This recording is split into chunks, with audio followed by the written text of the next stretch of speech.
Gálatas capítulo 5, versículos del 16 al 26. Por eso les digo, dejen que el Espíritu Santo los guíe en la vida. Entonces no se dejarán llevar por los impulsos de la naturaleza pecaminosa. La naturaleza pecaminosa desea hacer el mal, que es precisamente lo contrario de lo que quiere el Espíritu. Y el Espíritu nos da deseos que se oponen a lo que desea la naturaleza pecaminosa. Estas dos fuerzas luchan constantemente entre sí. Entonces ustedes no son libres para llevar a cabo sus buenas intenciones. Pero cuando el Espíritu los guía, ya no están obligados a cumplir la ley de Moisés. Cuando ustedes siguen los deseos de la naturaleza pecaminosa, los resultados son más que claros: inmoralidad sexual, impureza, pasiones sensuales, idolatría, hechicería, hostilidad, peleas, celos, arrebatos de furia, ambición egoísta, discordias, divisiones, envidia, borracheras, fiestas desenfrenadas y otros pecados parecidos. Permítanme repetirles lo que les dije antes. Cualquiera que lleve esa clase de vida no heredará el reino de Dios. En cambio, la clase de fruto que el Espíritu Santo produce en nuestra vida es amor, alegría, paz, paciencia, gentileza, bondad, fidelidad, humildad y control propio. No existen leyes contra esas cosas. Los que pertenecen a Cristo Jesús han clavado en la cruz las pasiones y los deseos de la naturaleza pecaminosa y los han crucificado allí. Ya que vivimos por el Espíritu, sigamos la guía del Espíritu en cada aspecto de nuestra vida. No nos hagamos vanidosos, ni nos provoquemos unos a otros, ni tengamos envidia unos de otros. Pues hasta aquí el capítulo 5. Ya en los versículos anteriores, los que vimos el domingo pasado, pudimos notar cómo algunos gálatas pues estaban dejando llevar por normas y costumbres que son propias de la ley y que no generan libertad, pues nadie las puede cumplir por sí mismo, porque ya sabéis, no hay justo ni siquiera uno.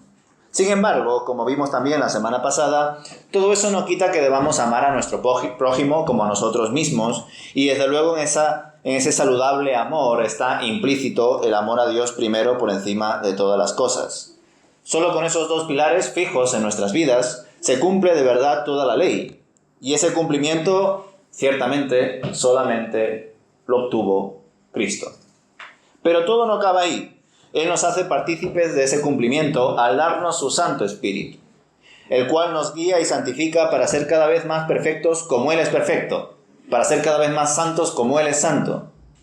De ahí que aunque no podamos imponer entre nosotros normas de conducta, leyes, ciertamente está en vigor en cuanto que debemos amar a Dios por encima de todas las cosas y al prójimo como a nosotros mismos. Eso está vigente dentro del nuevo pacto, pero ya no es en nuestras fuerzas, sino más bien en el reconocimiento de que nosotros no podemos cumplir la ley. Solo Cristo la ha cumplido. Y en Él nosotros vamos siendo cada vez más puros como Él es puro, más santos como Él es santo, más perfecto como Él es perfecto. Ahora bien, desgraciadamente, hay muchas personas que conocen todas estas cosas de forma teórica, no las ponen en práctica, y esto no solo les ha pasado a los judíos, sino también pues, a los católicos y a los evangélicos. Personas que o bien están dentro de una comunidad religiosa, pero no pertenecen de verdad a la familia de Dios. O personas que sí son hijos de Dios, pero que están jugando con los límites de su libertad y de la permisividad de Dios. Pero que están además, pues como digo, ¿no?, sin comprender las consecuencias de todo ello, y se están apartando del camino, se están enfriando espiritualmente, están contristando el espíritu, que es lo que hicieron varios de los gálatas y que por supuesto hoy en día también sucede. Esto ya os lo he comentado otras veces. En un principio aquí el apóstol Pablo no está diciendo a los gálatas: vosotros sois unos inconversos, vosotros no sois hijos de Dios. Les está dando a entender que han sido engañados por los judaizantes, por falsos maestros, que han caído, que se han apartado, pero no está diciendo que no sean hijos de Dios. Desde luego el apóstol Pablo refleja esta tensión entre el espíritu y la carne sin poner en tela de juicio, como digo, la salvación. Los está amonestando por su negligencia. Y por otro lado podríamos decir que lo hace en conciencia, también mirándose a sí mismo. sabiendo que es una lucha que todo creyente tiene, y obviamente pues eso le incluye a él. Él sabe que el diario vivir de un hijo de Dios es morir a sí mismo para que sea el Señor quien viva más y más en su ser. Que es un deber y a la vez un privilegio el poder esforzarnos para ser llenos del Espíritu Santo. Y así lo refleja muy bien el apóstol Pablo en Romanos capítulo 7, que ya sabéis que tiene muchísima relación Romanos con lo que también el apóstol Pablo enseña en Gálatas. Así que vamos a Romanos capítulo 7, versículo 1 en adelante. Ahora bien, amados hermanos, ustedes que conocen la ley, ¿no saben que la ley se aplica solo mientras una persona está viva? Por ejemplo, cuando una mujer se casa, la ley la une a su marido mientras él viva, pero si él muere, las leyes del matrimonio ya no se aplican a ella. Así que mientras su marido viva, ella cometería adulterio si se casara con otro hombre. Pero si el esposo muere, ella queda libre de esa ley y no comete adulterio cuando se casa de nuevo. Por lo tanto, mis amados hermanos, la cuestión es la siguiente. Ustedes murieron al poder de la ley cuando murieron con Cristo, y ahora están unidos a aquel que fue levantado de los muertos. Como resultado, podemos producir una cosecha de buenas acciones para Dios. Cuando vivíamos controlados por nuestra vieja naturaleza, los deseos pecaminosos actuaban dentro de nosotros y la ley despertaba esos malos deseos que producían una cosecha de acciones pecaminosas, las cuales nos llevan a la muerte. Pero ahora fuimos liberados de la ley, porque morimos a ella, y ya no estamos presos de su poder. Ahora podemos servir a Dios, no según el antiguo modo, que consistía en obedecer la letra de la ley, sino mediante uno nuevo, el de vivir en el Espíritu. Ahora bien, ¿acaso sugiero que la ley de Dios es pecaminosa? De ninguna manera. De hecho, fue la ley la que me mostró mi pecado. Yo nunca hubiera sabido que codiciar es malo si la ley no dijera, no codicies. Pero el pecado usó ese mandamiento para despertar toda clase de deseos codiciosos dentro de mí. Si no existiera la ley, el pecado no tendría ese poder. Hubo un tiempo en que viví sin entender la ley. Sin embargo, cuando aprendí, por ejemplo, el mandamiento de no codiciar, el poder del pecado cobró vida y yo morí. Entonces me di cuenta que los mandatos de la ley, que supuestamente traían vida, trajeron en cambio muerte espiritual. El pecado se aprovechó de esos mandatos y me engañó. Usó los mandatos para matarme. Sin embargo, la ley en sí misma es santa y sus mandatos son santos, rectos y buenos. Pero, ¿cómo puede ser? ¿Acaso la ley que es buena provocó mi muerte? Por supuesto que no. El pecado usó lo que era bueno a fin de lograr mi condena de muerte. Por eso podemos ver qué terrible es el pecado. Se vale de los buenos mandatos de Dios para lograr sus propios fines malvados. Por lo tanto, el problema no es con la ley, porque la ley es buena y espiritual. El problema está en mí, porque soy demasiado humano, un esclavo del pecado. Realmente no me entiendo a mí mismo, porque quiero hacer lo que es correcto, pero no lo hago. En cambio, hago lo que odio. Pero si yo sé que lo que hago está mal, eso demuestra que estoy de acuerdo con que la ley es buena. Entonces no soy yo el que hace lo que está mal, sino el pecado que vive en mí. Yo sé que en mí, es decir, en mi naturaleza pecaminosa, no existe nada bueno. Quiero hacer lo que es correcto, pero no puedo. Quiero hacer lo que es bueno, pero no lo hago. No quiero hacer lo que está mal, pero igual lo hago. Ahora, si hago lo que no quiero hacer, realmente no soy yo el que lo hace, lo que está mal, sino el pecado que vive en mí. He descubierto el siguiente principio de vida. Que cuando quiero hacer lo que es correcto, no puedo evitar hacer lo que está mal. Amo la ley de Dios con todo mi corazón, pero hay otro poder dentro de mí que está en guerra con mi mente. Ese poder me esclaviza al pecado que todavía está dentro de mí. Soy un pobre desgraciado. ¿Quién me libertará de esta vida dominada por el pecado y la muerte? Gracias a Dios. La respuesta está en Jesucristo nuestro Señor. Así que ya ven, en mi mente de verdad quiero obedecer la ley de Dios, pero a causa de mi naturaleza pecaminosa soy esclavo del pecado. Lo que dice aquí el apóstol Pablo, lo que escribe aquí en el capítulo 7 de Romanos, interpreta perfectamente Gálatas capítulo 5. Le da el verdadero significado a la ley. La ley no es mala, tuvo un propósito. De hecho, es precioso cómo lo expresa en Gálatas, ¿no? Porque la ley fue nuestra tutora, nos guió, estuvimos bajo su custodia, pero no para envanecernos con ella, no para sentirnos mejores o más espirituales unos con otros, sino para comprender que nadie la puede cumplir. Que Dios nos dio la ley para entender que necesitamos a Dios constantemente. Sin embargo, algunas personas, con el fin de monopolizar la fe, con el fin de controlar las masas, con el fin de obtener beneficios que acaban en el polvo, empezaron a manipular, a tergiversar las Escrituras, y toda esa corrupción fue la que recibió y vivió Cristo. Y hoy en día también existe corrupción dentro del judaísmo, corrupción dentro del catolicismo, corrupción dentro de los evangélicos, desgraciadamente en diferentes sistemas o grupos religiosos. Gracias a este texto de Romanos 7, que en un sentido parece incluso como una especie de confesión de pecados por parte del apóstol Pablo, vemos como él, sabiendo que es libre, dice que es esclavo, porque sabe que se encuentra en medio de esa tensión. Está siendo libre en Cristo, pero todavía hay una tendencia en él que le lleva, ¿verdad?, en mayor o menor medida, a fallar. Incluso dice algo peor, ¿no?, a hacer lo que no hago. Él mismo dice, he hallado que hay algo dentro de mí que está en lucha contra mi yo, contra mi mente. Por ejemplo, lo traduce la Nueva Traducción Viviente, ¿no? Pues esa es la idea, hermanos, a la hora de reflexionar en las obras de la carne y el fruto o los frutos del Espíritu Santo. No empezar a tomar la lista de pecados y la lista de fruto o frutos y empezar a compararnos los unos a los otros, porque si hacemos eso, estamos cayendo en una falsa religiosidad, que es lo que ya les ocurrió a los judíos. Por eso digo que a la hora de leer esta lista de obras de la carne que comparte Pablo con Gálatas, nos damos cuenta de que el pecado genera más pecado. Que por supuesto el apóstol Pablo no está describiendo aquí todas las obras de la carne, sino algunas, quizá las más notorias o probablemente las más necesarias de nombrar en base a cómo se encontraban en ese momento las iglesias de Galacia. Todas estas obras de la carne son fruto de nuestro ego, de querer vivir esta vida bajo nuestros propios criterios, buscando el placer por el placer, cayendo en vanidad, existiendo como si no hubiese un mañana, sin medir las consecuencias de nuestros actos, hábitos y decisiones.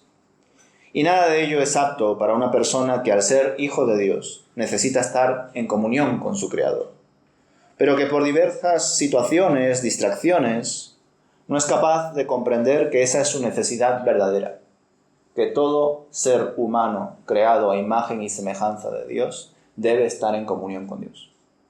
Si no está en comunión con Dios, es infeliz. Nada le va a llenar. Va a tener la ilusión de que algo le llena, ya sea su trabajo, ya sea su pareja, ya sea su fama, ya sea su dinero, ya sea el ídolo que tenga.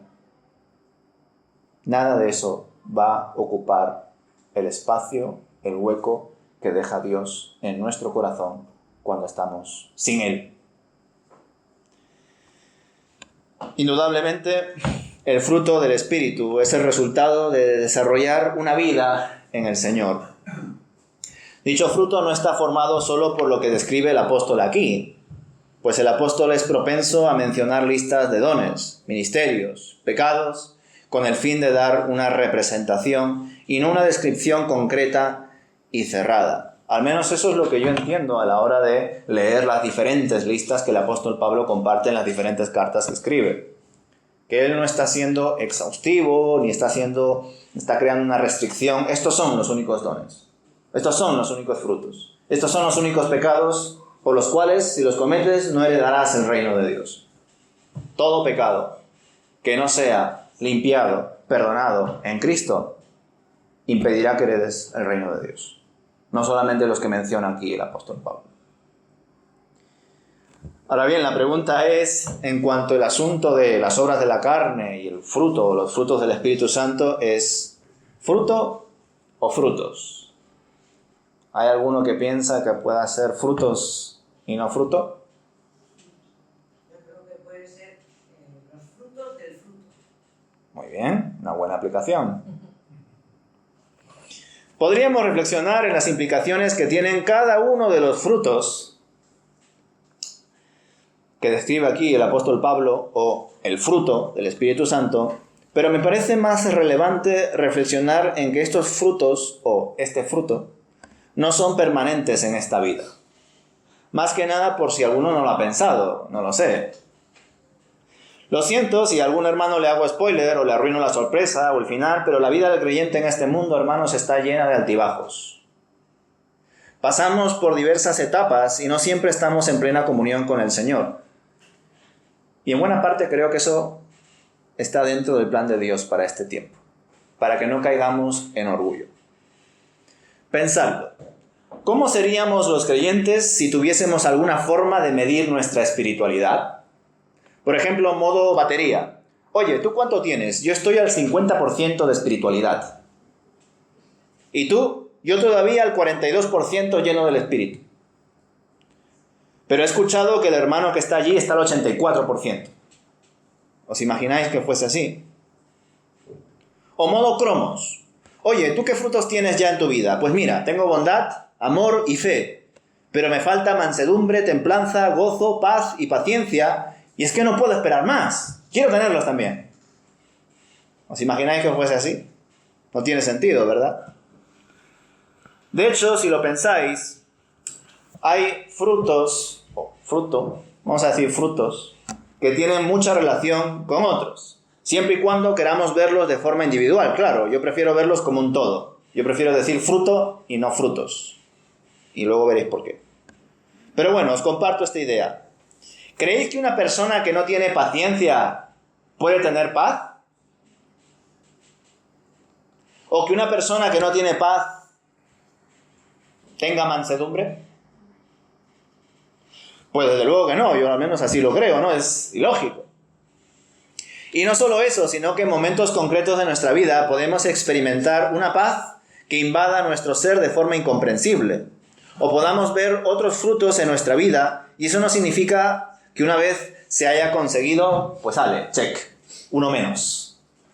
Pues necesitamos esforzarnos en la fe día a día. De ahí que digo que estos frutos no son permanentes.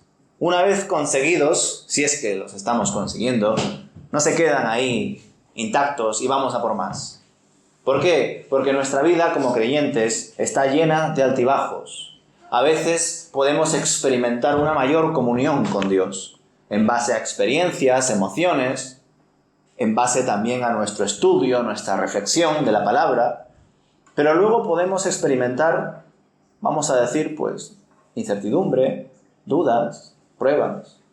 Un ejemplo muy típico, por ejemplo, es el asunto de Juan el Bautista, ¿no? Él estaba lleno del Espíritu Santo y, sin embargo, cuando Jesús, pues, no había cumplido con sus expectativas y él además estaba en la cárcel, envió a unos amigos suyos, ¿verdad?, a unos mensajeros para que le pregunten a Jesús si verdaderamente era el Mesías. ¿Y quién fue el que dijo: este es el Cordero de Dios que quita el pecado del mundo? ¿Quién es el que presentó, de algún modo, ¿no?, ahí en el río Jordán al Señor en público, al comienzo de su ministerio? Fue Juan el Bautista. Pero después comenzó a dudar.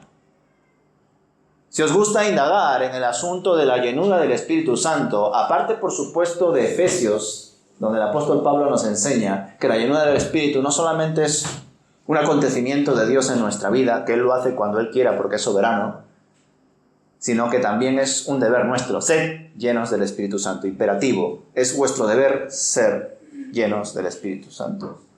Os invito a que sigáis indagando en el Evangelio de Lucas, porque el Evangelio de Lucas también tiene muchísima sensibilidad en cuanto al concepto de la llenura del Espíritu Santo. De hecho, comienza con la llenura del Espíritu Santo en todo, ¿verdad? María, en Juan el Bautista, en Zacarías, etcétera, ¿no? Muy interesante. Como os planteo, hermanos, desde luego que podríamos reflexionar en las implicaciones de tener paz, de tener paciencia, de tener amor, tener gozo. Pero yo creo que es más interesante, debido a que este texto seguramente os lo han predicado 1000 veces, porque es un clásico, pensar en que estos frutos, o este fruto del Espíritu Santo, no es necesariamente permanente. Y eso no es malo, porque nos ayuda a cumplir con el objetivo de Dios para este tiempo, y es aprender a ser más dependientes de Él. Que esto no es una lista de tareas que cumplir y luego ya está. Dependiendo, por ejemplo, en la vida laboral, ¿no?, o en compromisos familiares. Dependiendo de cómo seáis o qué perspectiva tenéis acerca de los compromisos familiares o del trabajo, ya sabéis, hay gente que se lleva muy bien con su familia, hay otros que no, que tienen pues ciertos problemas ya sea con su hermano, ya sea con su padre, ya sea con el sobrino, ya sea lo que sea. E igual, hay personas que les encanta ir a trabajar, les apasiona su trabajo. Sin embargo, hay otros que van a trabajar porque es lo que toca y ya está. Pero incluso aquellos que se llevan muy bien con su familia o aquellos que les apasiona su trabajo, pues hay veces que no les apetece mucho, ¿verdad? Hay veces que me cuesta levantarme de la cama, o me cuesta ir a esta reunión, o celebrar este cumpleaños al quinto pino, o qué sé yo, ¿no? A veces nos cuesta estas cosas, ¿no? Pero en medio de ello, pues, sabemos que en algunos casos hay que hacerlo, ¿verdad? Pues el Señor de algún modo nos provee de esta forma de ser para hacernos ver que debe ser nuestra disciplina, nuestro estilo de vida. El esforzarnos en estas cosas a pesar de que no nos gusten. Porque nos hacen bien. Porque forman parte del propósito de Dios para nuestra existencia. Y debemos estar allí. Desde luego con asuntos laborales o familiares, pues bueno, puedes tomar decisiones, ¿no? Cada caso pues tendrá sus consecuencias, tendrá sus circunstancias, tendrá sus motivos. Pero en cuanto a Dios es indiscutible. No podemos ver la obtención de frutos o el uso de nuestros dones o el estar sirviendo mucho tiempo en este ministerio o en el otro como una razón para decir, Dios, mira todo lo que he hecho, mira, dame todo, Señor, dame un galardón, dame un premio, quiero estar en el cielo en la zona VIP. No es así. El regalo más grande es estar con el Señor ya. La bendición más grande es estar en Cristo. Y en Cristo ya recibimos todas las bendiciones, aunque a veces no las veamos tan nítidamente como Dios las ve.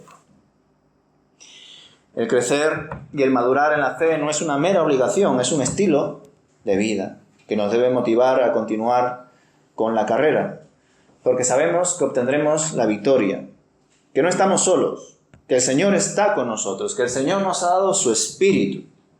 Así que ¿cómo no velar por la extensión de su reino? ¿Cómo no desear el crecimiento de su iglesia? ¿Cómo no buscar más y más de Él? ¿Cómo no esforzarnos por ser más llenos del Espíritu Santo? ¿A quién de vosotros os gustan los higos? Los higos. Sí, ¿no? Están bien. Pues sabíais que los higos, pues evidentemente el higo es un fruto, pero en botánica tiene un término técnico que básicamente quiere decir que el higo es un conjunto de frutos. En sí mismo es un fruto, pero es un conjunto de frutos. Pues yo veo así el asunto del fruto del Espíritu Santo. Es un fruto, no son frutos. Y es interesante que nosotros lo veamos así en singular, porque ya os lo he compartido. ¿Puede una persona tener paz y no tener paciencia? ¿Tener amor y no tener gozo o viceversa? Cuando uno está dando fruto del Espíritu, todos estos aspectos, todos estos nombres, palabras que ha dado el apóstol Pablo aquí, empiezan a emanar en nosotros. Y me parece interesante pues, pensar en la figura del higo. Seguramente habrá otros frutos más que son un conjunto de frutos en sí mismo. De hecho, pensé en aquellos niños o no tan niños que no les gusta cumplir con esa pauta, esa recomendación de comer 2 o 3 piezas de fruta al día. Podrían comer solo un higo y decir, a ver, técnicamente estoy comiendo muchos frutos ya. Porque como he dicho, el higo es un conjunto de frutos, aunque en sí mismo es concebido como un fruto. Pues esto es algo parecido. Es el fruto del Espíritu Santo. Pero a la hora de hablar acerca del fruto del Espíritu Santo, nuestra narrativa es propensa a ponerlo en plural. Los frutos del Espíritu Santo, amor, paz, paciencia, benignidad, etcétera, etcétera, etcétera, ¿no? Pues este es el asunto, hermanos, que a la hora de reflexionar en las obras de la carne y en el fruto del Espíritu Santo, no debemos de tomar esto como una lista de evaluación, como un examen que debo de imponerme a mí mismo y a los demás, y si no lo tienen, no son hijos de Dios. Porque ese deseo de hacer juicio, de estar pues entre nosotros criticándonos, no solamente es irreal, porque nosotros también somos pecadores, sino que por otro lado es justamente de lo que el apóstol Pablo, el Señor Jesús y todo el Nuevo Testamento nos advierte. Que no debemos de tomar la ley como un elemento de castigo, de juicio y de muerte para otros. Porque nosotros mismos hemos muerto a la ley, porque no hemos sabido cumplirla. Nadie puede cumplir la ley por sí mismo. Sin embargo, por cuanto Cristo lo ha cumplido y nos ha dado su Espíritu, en Él estamos completos, en Él estamos cumpliendo, porque ciertamente nosotros hoy debemos amar a Dios con todo nuestro ser y al prójimo como nosotros mismos. Y ahí está implícito la ley. Ahí está implícito las normas, por decirlo así. Pero ya no son normas que las cumplo en mis fuerzas. Son normas que me producen vida, que me ayudan a compartir vida. Y la mayor vida es Cristo, porque Cristo es la vida. Entonces ya no entra, detrás de eso ya no está el asunto de la culpabilidad, el asunto de no estoy cumpliendo estas cosas, el otro hermano no lo está haciendo y sin embargo parece que está dentro de la comunidad como si no pasase nada. Juicios que a veces surgen en nuestro corazón, en algunos casos los decimos, en otros no, pero están ahí y Dios los ve, porque Dios ve nuestro corazón. Por tanto, a la hora de reflexionar en el asunto de la libertad que tenemos en Cristo, en que hemos muerto por la ley, por nuestro pecado, que ese nuevo camino que se abre allí, que es el camino que lleva a la vida, sea un camino pues de fructificación, sea un camino de bendición, sea pues una etapa donde podamos animar a otros a que nos acompañen en ese mismo camino. Porque es lo que quiere Cristo. Ya os lo dije en su momento. Si no hubiese propósito a que un hijo de Dios permanezca en un mundo hostil, en el momento en el que nos convertimos, como si fuese una adopción, ¿no? Seríamos arrebatados, ¿no? A lo Elías, por ejemplo, o a lo Enoc. De repente, arrebatados al cielo. Ya nuestra alma se salvó, se terminó. Siguiente. Sin embargo, si después de la conversión seguimos aquí, teniendo ya garantizado la presencia de Dios por la eternidad, pero seguimos aquí, es porque Dios tiene un propósito ahí, y es compartir esa buena noticia con otros. Compartiendo también las malas, para que se dé cuenta de que necesita la buena noticia que es Cristo. Así que, hermanos, que el Señor nos ayude a esforzarnos, a buscar más de Él, a seguir madurando en nuestra fe, a desear ser llenos del Espíritu Santo, a pedirle que nos ayude a ser llenos del Espíritu Santo. Sabiendo que en momentos dados, no necesariamente por nuestra labor personal, el Señor puede llenar a una persona del Espíritu Santo. El Señor puede obrar en una persona en el momento que quiere. Porque así lo hemos visto varias veces en los evangelios. Como el Señor, en un momento dado, llena a una persona del Espíritu Santo y la persona habla, la persona sirve, la persona resulta de testimonio en ese momento, en ese lugar. Pero aparte de esos actos soberanos de Dios en el cual Él decide llenarnos del Espíritu para un momento concreto, qué mejor que vivir esforzándonos para ser llenos del Espíritu Santo. Más aún sabiendo que ya no vivo yo, sino que vive Cristo en mí. Y que eso es lo mejor de la existencia. Que yo he muerto a mí mismo. Que yo he sido el resultado de mis malas decisiones y he muerto por mis delitos y pecados. Pero ahora tengo una segunda oportunidad, por si alguno lo quiere ver así.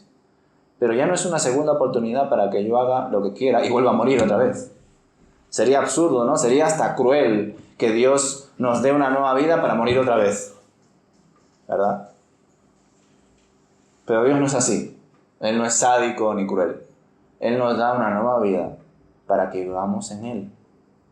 Y aquellos que piensan que tienen una nueva vida, pero siguen haciendo lo mismo que en la antigua vida, pues verdaderamente no han nacido de nuevo. Pero no pasa nada. Todavía tienen hoy la oportunidad de acercarse a Dios, arrepentirse, creer en Él y nacer de nuevo por su gracia. Así que aquel que se dé cuenta de que no está viviendo una fe saludable, sino una falsa religión, ahora tiene tiempo de hacerlo. Pero tampoco podemos negar lo que se refleja en Gálatas, y es que hay personas que parece que no han nacido de nuevo, porque se han apartado tanto del Señor, se han enfriado tanto, o se han dejado engañar por otros predicadores o por otros discursos, no necesariamente predicadores, ¿verdad? Por otras voces, ideologías, políticas, ¿quién sabe? Puede volver a la presencia de Dios en Cristo. Todavía hay tiempo. La salvación es hoy, como diría el apóstol. Así que también oremos por ello, hermanos. Oremos para que sea nuestra vida un reflejo de Dios, para que el fruto del Espíritu siga creciendo en nosotros. Porque es muy interesante el asunto del fruto, ¿no? El fruto produce más fruto. Y hace un rato os dije que el pecado produce más pecado. Pues luchemos contra esa tensión. El fruto produce más fruto, así que si Dios ha provisto el fruto del Espíritu Santo, es porque hay un propósito detrás, que su reino y su justicia se den a conocer y se extiendan. Amén.